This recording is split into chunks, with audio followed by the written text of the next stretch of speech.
Hello everyone, good morning, welcome to knowledge account. আমি 5th ফেব্রুয়ারি 2024 daily current affairs নিয়ে তোমাদের সাথে ডিসকাস করব উইথ প্রচুর স্ট্র্যাটেজিকে।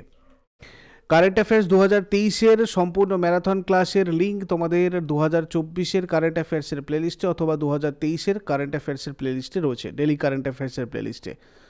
আর ইয়ারবুকের ইনফরমেশনও তোমাদের ওটাতেই রয়েছে।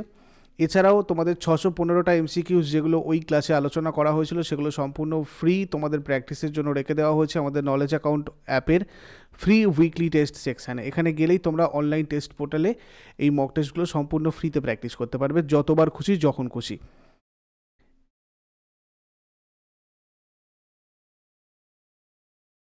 ডাব্লিউবিপিএসসি ক্লার্কশিপের প্রিলিমিনারি যে তোমাদের ব্যাচটা চলছিল, এটার এই 60% অফারটার লাস্ট ডেট হচ্ছে 14 ফেব্রুয়ারি। 14 ফেব্রুয়ারির আগে তোমরা এই প্রাইজেই এটাতে জয়েন করতে পারবে, প্রিলিয়ার মেনের ইন্টিগ্রেটেড যে ব্যাচটা রয়েছে সেই ব্যাচে।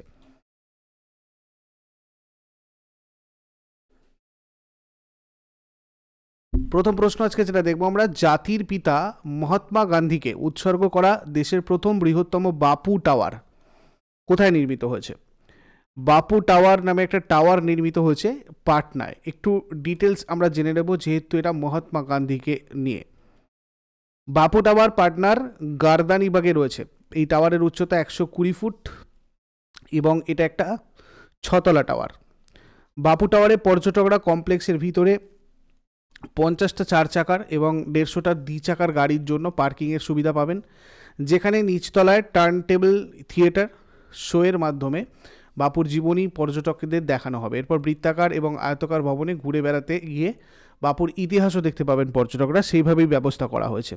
প্রায় 45 কোটি টাকা ব্যয়ে এই টাওয়ারে গান্ধীজি আর বিহারের ইতিহাস সম্পর্কিত একটা প্রদর্শনীর আয়োজন করা রয়েছে। এটা হচ্ছে তোমাদের সেই বাপু টাওয়ার। বৃত্তাকার ভবনের বাইরের দেওয়ালে 42,000 কেজি তামার স্তর লাগানো রয়েছে, এই যে তোমরা দেখতে পাচ্ছ, যার ফলে অক্সিজেন আর নাইট্রোজেনের বিক্রিয়ায় দেওয়ালে তামা রামধনু রঙে পরিণত হয়। এতে ভবনটার সৌন্দর্য বৃদ্ধি পায়। বাপু টাওয়ার তৈরিতে খরচ হয়েছে 129 কোটি টাকা।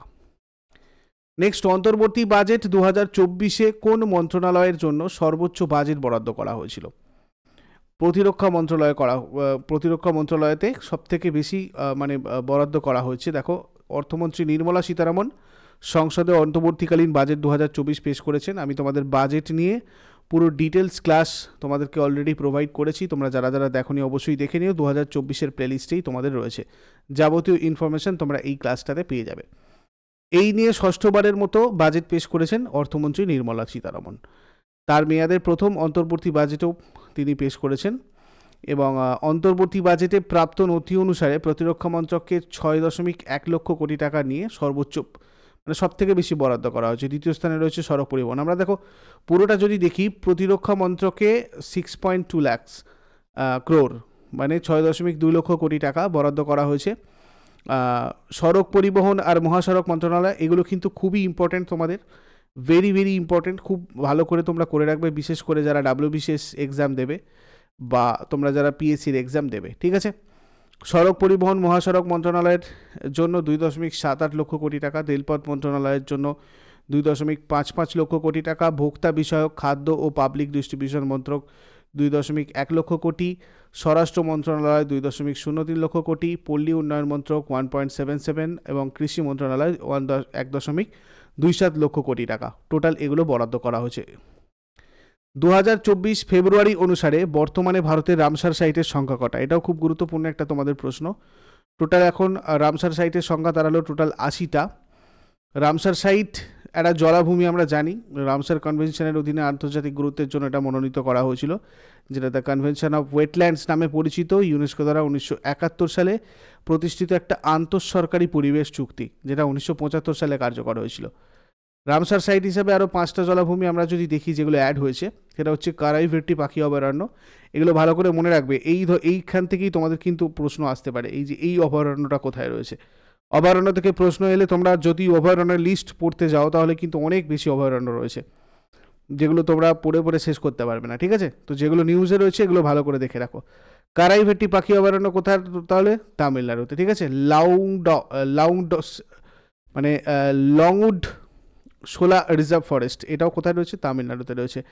মাগারি কেরে সংরক্ষণ রিজার্ভ কর্ণাটকে, অঙ্ক সমুদ্র বার্ড কনজারভেশন রিজার্ভ কর্ণাটকে রয়েছে, এবং আগ্নাশিনী মোহনা কর্ণাটকে রয়েছে। আর এইটা যদি দেখি আমরা, মানে এখন কর্ণাটকের তাহলে টোটাল রামসার সাইট হবে 4টে, আর টোটাল রামসার সাইট তামিলনাড়ুর যদি দেখি তাহলে হয়ে যাবে তোমার 16টা। ঠিক আছে। বিশ্ব জলাভূমি দিবস প্রত্যেক বছর 2 ফেব্রুয়ারিতে পালন করা হয়। প্রথমবার বিশ্ব জলাভূমি দিবস 1997 সালে পালন করা হয়েছিল। থিম ছিল এবারে 2024-এর ওয়েটল্যান্ডস অ্যান্ড হিউম্যান ওয়েলবিং, মানে ওয়ার্ল্ড ওয়েটল্যান্ড ডে থিম ছিল 2024-এ। এর উদ্দেশ্য মানুষ আর আমাদের বিশ্বের জন্য জলাভূমির গুরুত্বপূর্ণ ভূমিকা সম্পর্কে সবাইকে সচেতনতা বৃদ্ধি করা। এই দিনটা কাস্পিয়ান সাগরের তীরে ইরানের শহর রামসারে 1971 সালে 2রা ফেব্রুয়ারি জলাভূমি সংক্রান্ত কনভেনশন গৃহীত হওয়ার তারিখ হিসাবে চিহ্নিত করে, মানে এই দিনটাই ওই জন্য ওয়ার্ল্ড ওয়েটল্যান্ডস ডে পালন করা হয়। রামসার সম্মেলন নিয়ে যদি আমরা আরও একটু ডিটেলস দেখি, প্রথমত তো এটা 2 ফেব্রুয়ারি 1971 সালে হয়েছিল রামসার কনভেনশন, যেটা রামসার সম্মেলন। এটাতে বিলুপ্ত হয়ে যাওয়া জলাভূমি সংরক্ষণের জন্য স্থির করা হয়েছিল, যাতে জলাভূমিগুলোকে সংরক্ষণ করা যায় যেগুলো বিলুপ্ত হয়ে যাচ্ছে। রামসার সম্মেলন ইরানের রামসার শহরে কাস্পিয়ান সাগরের তীরে অনুষ্ঠিত হয়েছিল। আর এটা দ্বারা যে চুক্তি হয়েছিল 21 ডিসেম্বর 1975 সালে সেটা গ্রহণ করা হয়, মানে কার্যকর হয় আর কি। রামসার চুক্তির অফিসিয়াল ভাষা ছিল ইংরাজি, স্প্যানিশ এবং ফ্রেঞ্চ। রামসার চুক্তিতে প্রথম 7টা দেশ স্বাক্ষর করেছিল। বর্তমানে রামসার চুক্তিতে স্বাক্ষরিত দেশের সংখ্যা মোট 171টা। ভারত 1 ফেব্রুয়ারি 1982-তে রামসার সম্মেলনের দ্বারা হওয়া চুক্তিতে স্বাক্ষর করেছিল। জলাভূমি কত রকমের হয়? উপকূলীয় জলাভূমি, যেমন ধরো ম্যানগ্রোভ, মোহনা, নোনা জলের জলাভূমি, উপহ্রদ, এগুলো। আভ্যন্তরীণ জলাভূমি এক ধরনের হয়, যেগুলো তোমার বিভিন্ন জলাভূমি, মানে ব্যারাক, হ্রদ, ঠিক আছে, তোমার জলাভূমি, নদী, প্লাবনভূমি, পুকুর, এগুলো। মানুষের তৈরি জলাভূমি, মাছের পুকুর হয়, লবণ পানি, ধান, মানে অ্যাকচুয়ালি ধানের ক্ষেত রিলেটেড ধান জলাভূমি, এই ধরনের কিছু তোমার জলাভূমি থাকে, সেগুলো মানুষের তৈরি জলাভূমি। ঠিক আছে, মানে ভেরি টাইপের জিনিসগুলো। তামিলনাড়ু বর্তমানে রামসার সাইট সংখ্যা কত দেখলাম আমরা? 16টা। রামসার সাইটের সংখ্যার দিক থেকে যদি দেখি, তামিলনাড়ু রয়েছে 1st পজিশনে, 2nd পজিশনে রয়েছে উত্তরপ্রদেশ। মোট রামসার সাইট আছে এখানে 10টা। সব থেকে বেশি তাহলে তামিলনাড়ুতে আছে রামসার সাইট। ঠিক আছে। আর পশ্চিমবঙ্গে রামসার সাইট আছে মোট 2টো, একটা হচ্ছে ইস্ট কলকাতা ওয়েটল্যান্ড আর একটা হচ্ছে সুন্দরবন ওয়েটল্যান্ড। 2024 সালে প্রথম চন্দ্র মিশন লঞ্চ করেছে কোন দেশ? প্রথম চন্দ্র মিশন এটা লঞ্চ করছে তাইওয়ান চীন প্রজাতন্ত্র, মানে পূর্ব এশিয়ার একটা দেশ। রাজধানী তাইপেই শহর, মুদ্রা নিউ তাইওয়ান ডলার, আর রাষ্ট্রপতি উইলিয়াম লাই। প্রশান্ত কুমার কোন রাজ্যের নতুন ডিজিপি পদে নিযুক্ত হয়েছেন? উত্তরপ্রদেশের। উত্তরপ্রদেশ ভারতের সবচেয়ে জনবহুল রাজ্য। লোকসভায় উত্তরপ্রদেশের সবথেকে বেশি সিট রয়েছে 80টা, আর রাজ্যসভায় রয়েছে 31টা, এক্ষেত্রেও সবথেকে বেশি। উত্তর মধ্য রেলওয়ে সদর দপ্তর রয়েছে উত্তরপ্রদেশের এলাহাবাদে। উত্তরপ্রদেশের রাজধানী লখনৌ। প্রতিষ্ঠা দিবস হচ্ছে তোমার 1950। মুখ্যমন্ত্রী যোগী আদিত্যনাথ, রাজ্যপাল আনন্দীবেন প্যাটেল। উত্তরপ্রদেশের লোকনৃত্য নৌটাঙ্কি, Raslila, Kajri, Chora, Chapeli, Jaita. National park Dudhwa national park. ভারতীয় কোন বাহিনী 17 ফেব্রুয়ারি জয়সালমেরের পোখরান রেঞ্জে বায়ুশক্তি 2024-এর মেগা অনুশীলন পরিচালনা করবে? ভারতীয় বিমান বাহিনী এটা করবে। ঠিক আছে, একটু ডিটেলস দেখব। উদ্দেশ্য এটা হচ্ছে তোমার মানে কেন করা হচ্ছে দেখে নাও। দিন আর রাতে বিমান বাহিনীর আক্রমণাত্মক আর প্রতিরক্ষামূলক ক্ষমতা প্রদর্শন করা। আর এবারেই প্রথম যুদ্ধ বিমান রাফাল এবং দেশের, মানে রাফায়েল যেটা আমাদের, এবং দেশের প্রযুক্তিতে তৈরি আর কি হালকা যুদ্ধ হেলিকপ্টার লাইট কম্ব্যাট চপার প্রচণ্ড অংশ নিচ্ছে এই মহড়ায়। এছাড়া রুশ সুখোই 30 MKI, MiG-29, ফরাসি মিরাজ 2000 এবং ভারতীয় প্রযুক্তিতে তৈরি যুদ্ধবিমান তেজাস এটাতে অংশ নিচ্ছে অপারেশন বায়ুশক্তিতে। হিন্দুস্তান অ্যারোনটিক্স লিমিটেড বা হল যেটা, তার তৈরি বহুমুখী ব্যবহারযোগ্য হেলিকপ্টার ধ্রুব এবং কয়েক ধরনের সামরিক পরিবহন হেলিকপ্টার এই মহড়ায় অংশ নিচ্ছে। বায়ুসেনার এই বীরত্ব প্রদর্শনে মোট 77টা যুদ্ধবিমান, 5টা সামরিক পরিবহন বিমান আর 41টা হেলিকপ্টার অংশ নেবে। স্মাইলিং বুদ্ধ, দেখো একটু দেখে নাও এগুলো।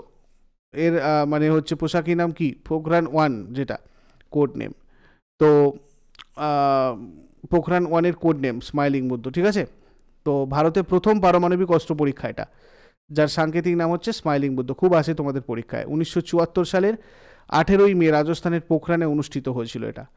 এই পরীক্ষা রাষ্ট্রসংঘ নিরাপত্তা পরিষদের 5 স্থায়ী সদস্য রাষ্ট্র ব্যতীত অপর কোনো রাষ্ট্র কর্তৃক ঘোষিত প্রথম পারমাণবিক পরীক্ষা। পোখরান 2 আবার হয়েছিল তোমার 1998-এ 11ই মে, মানে 3টে, মানে 13ই মে দুইটি সহ মোট 5টা অ্যাকচুয়ালি, মানে 11ই মে 3টে আর 13ই মে 2টো, টোটাল 5টা পারমাণবিক পরীক্ষার বিস্ফোরণকে বোঝায় পোখরান 2 যখন হয় 1998-এ। তো এই পরীক্ষার সময় প্রধানমন্ত্রী অটল বিহারী বাজপেয়ী ছিলেন। অনেক সময় তোমাদের চলে আসে এই পরমাণু অস্ত্র পরীক্ষা কখন হয়েছিল, এই মানে কোন মন্ত্রীর সময় হয়েছিল, কোন প্রধানমন্ত্রীর সময় হয়েছিল, ঠিক আছে। তো প্রধান বৈজ্ঞানিক উপদেষ্টা ডিফেন্স রিসার্চ অ্যান্ড ডেভেলপমেন্ট অর্গানাইজেশনের পরিচালক ডক্টর আব্দুল কালামও তখন ছিলেন, এবং পারমাণবিক শক্তি বিভাগের পরিচালক ডক্টর আর চিদম্বরম এই পরীক্ষার পরিকল্পনার প্রধান সমন্বয়কারী ছিলেন। নেক্সট, কোন রাজ্যে স্মার্ট পুলিশিংয়ের অধীনে স্বভারসাম্যপূর্ণ বৈদ্যুতিক scooter, self balancing electric scooter চালু করা হয়েছে? সেটা করা হচ্ছে তোমার উত্তরাখণ্ডে। স্মার্ট পুলিশিং প্রচারের লক্ষ্যে উত্তরাখণ্ড পুলিশ একটি স্বভারসাম্যপূর্ণ বৈদ্যুতিক স্কুটার চালু করেছে। পর্যটক আর স্থানীয় নাগরিকদের নিরাপত্তার জন্য হরিদ্বারে পুলিশ স্বভারসাম্যপূর্ণ স্কুটার নিয়ে এটা চালু করেছে। রাজ্যপাল এখানকার লেফটেন্যান্ট জেনারেল গুরমিত সিং রয়েছেন, মুখ্যমন্ত্রী পুষ্কর সিং ধামি, রাজধানী দেরাদুন শীতকালীন আর গায়রসেন গ্রীষ্মকালীন। লোকনৃত্য কী কী দেখা যায়? Raslila, Jhora, Kajri, Kumauni, Chapali, Garhwali etcetera. National park এখানে রয়েছে তোমার Jim Corbett, valley of flowers, Rajaji, Gangotri, Nanda Devi, Tehri বাঁধ, ভিক্টোরিয়া বাঁধ, তুমারিয়া বাঁধ, পাঞ্চেশ্বর বাঁধ, মানেরি বাঁধ, কোটেশ্বর বাঁধ এবং ইছারি বাঁধ এখানকার গুরুত্বপূর্ণ বাঁধ। ভুটিয়া, বুকসা, জানসারি, খাস, রাজি, থারু এখানকার ইম্পর্টেন্ট টাইপস। ভারতীয় ক্রিকেটার যশস্বী জয়সওয়াল কোন দেশের বিরুদ্ধে প্রথম টেস্ট সেঞ্চুরি করেন? ওয়েস্ট ইন্ডিজের বিরুদ্ধে প্রথম টেস্ট সেঞ্চুরি করেছেন। দেখো যশস্বী জয়সওয়াল রিলেটেড একটু ডিটেলস আমরা দেখে নেব। ইনি একজন ভারতীয় আন্তর্জাতিক ক্রিকেটার, যিনি ভারতের ভারতীয় ক্রিকেট দলের হয়ে খেলেন। 2023 সালের জুলাইয়ে ওয়েস্ট ইন্ডিজের বিপক্ষে প্রথম টেস্ট ক্রিকেটে তার প্রথম ইনিংসে সেঞ্চুরি করে তার আন্তর্জাতিক অভিষেক হয়েছিল আর কি। যশস্বী জয়সওয়াল একজন ভারতীয় আন্তর্জাতিক ক্রিকেটার, যিনি ভারতীয় ক্রিকেট দলের হয়ে খেলেন। ঘরোয়াভাবে ইনি মুম্বাই এবং Indian Premier League franchise Rajasthan রয়্যালসের হয়ে খেলেন, ঠিক আছে। আইপিএলে রাজস্থান রয়্যালসের হয়ে খেলেন ইনি। বিশাখাপত্তনম টেস্টে ইংল্যান্ডের বিরুদ্ধে ভারতের তৃতীয় কনিষ্ঠতম ব্যাটার হিসেবে টেস্ট ক্রিকেটে 200 রান করার নজির করেছিলেন। 22 বছর 37 দিন ডাবল সেঞ্চুরি করেন তিনি। 22 বছরের 37 দিনে তিনি ডাবল সেঞ্চুরি করেছেন। এই তালিকার শীর্ষে কিংবদন্তি সুনীল গাভাস্কার রয়েছেন। 21 বছর 277 দিনে 200 করেছিলেন সানি। 21 বছর 32 দিন বয়সে 200 রান করেছিলেন বিনোদ কাম্বলি। 2024-25 অন্তর্বর্তী বাজেটে ভারত সরকার কোন প্রতিবেশী দেশের উন্নয়নে সর্বোচ্চ বৈদেশিক সাহায্য বরাদ্দ করেছে? এটা করেছে ভুটানের, ঠিক আছে। দেখো কোন কোন দেশের সাথে কতটুকু বরাদ্দ করেছে। ভুটানের সব থেকে বেশি, ঠিক আছে, এটা কোটি টাকায় 2398 কোটি টাকা। মালদ্বীপের 770 কোটি টাকা, নেপালে 650, মায়ানমার 370, মরিশাস 330, আফগানিস্তানে 220, বাংলাদেশ 130, শ্রীলঙ্কা 60, সিসিলস 9.91 আর মঙ্গোলিয়াতে 5। বিশ্ব ক্যান্সার দিবস 2024-এর থিম কি? প্রচুর আসে পরীক্ষা এটা তোমাদের। Together we challenge those in পাওয়ার, এটা বিশ্ব ক্যান্সার দিবস 2024-এর থিম। এটা আমরা 4 ফেব্রুয়ারি প্রত্যেক বছর পালন করি। কেন পালন করি? ক্যান্সার নামক এই মারণ রোগ, এটার কারণ, লক্ষণ এবং প্রতিরোধমূলক ব্যবস্থা সম্পর্কে মানুষের মধ্যে সচেতনতা সৃষ্টির জন্য এটা পালন করা হয়। এরপরে আগের দিনের হোমওয়ার্কগুলো সবাই মিলিয়ে নেবে। ভারতের প্রথম মহিলা মুসলিম শাসক কে ছিলেন? রাজিয়া সুলতানা। 1299 থেকে 1301 সালে মঙ্গলদের আক্রমণের সময় দিল্লির সুলতান কে ছিলেন? এটার উত্তর হয়ে যাবে আলাউদ্দিন খলজি। আর আজকে তোমাদের জন্য প্রশ্ন থাকবে, বাংলার মুকুটহীন রাজা কাকে বলা হয়? রাখি বন্ধন উৎসবের উদ্যোক্তা কে? এগুলো তোমরা শেষকালে আমাকে কমেন্টে জানিও। চট করে আগের দিনেরগুলো কুইক রিভাইজ করে নেব। যারা লাইভে রয়েছো অ্যান্সার করার চেষ্টা করবে। 4 ফেব্রুয়ারি 2024-এর আমাদের প্রশ্ন কী কী ছিল দেখো। কে 2024 সালে ভারতরত্ন পুরস্কার পেতে চলেছেন? লালকৃষ্ণ আদবানি।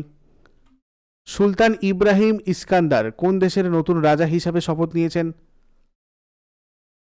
মালয়েশিয়া। বিশ্ব জলাভূমি দিবস কবে পালন করা হয়? 2 ফেব্রুয়ারি। সম্প্রতি কেনিয়ায় কোন মূল্যবান খনিজ উপাদান পাওয়া গেছে? কলটন। কোন রাজ্য সরকার ফাইলেরিয়াসিস নির্মূল করার জন্য একটি মাস ড্রাগ অ্যাডমিনিস্ট্রেশন ক্যাম্পেইন স্টার্ট করার সিদ্ধান্ত নিয়েছে? উত্তরপ্রদেশ। কোথায় সুরাজকুন্ড ক্রাফট মেলার আয়োজন করা হয়? ফরিদাবাদ। কোথায় অপারেশন সর্বশক্তি লঞ্চ করেছে Indian army? Jammu Kashmir. RBI সম্প্রতি কোন পেমেন্ট ব্যাংকের উপর নতুন বিধিনিষেধ আরোপ করার ঘোষণা দিয়েছে? Paytm payment bank. Prime volleyball লিগের ব্র্যান্ড অ্যাম্বাসেডর কে হয়েছেন? ঋত্বিক রোশন।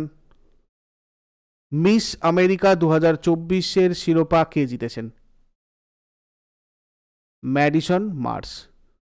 এগুলো ছিল তোমাদের আগের দিনের কোয়েশ্চেন্স। ইউজফুল বলে মনে হলে অবশ্যই সবাই লাইক করো, কমেন্ট করে তোমাদের মতামত জানাও, যাতে আমরা আরও বেটার তোমাদের এই সেশনটা প্রোভাইড করতে পারি। আর যারা নতুন রয়েছে চ্যানেলটাকে সাবস্ক্রাইব করে অল নোটিফিকেশানে ক্লিক করে রাখো। অল নোটিফিকেশানে ক্লিক করার পর অলটাতে তোমরা ক্লিক করে রাখো, বেল আইকনে ক্লিক করার পর।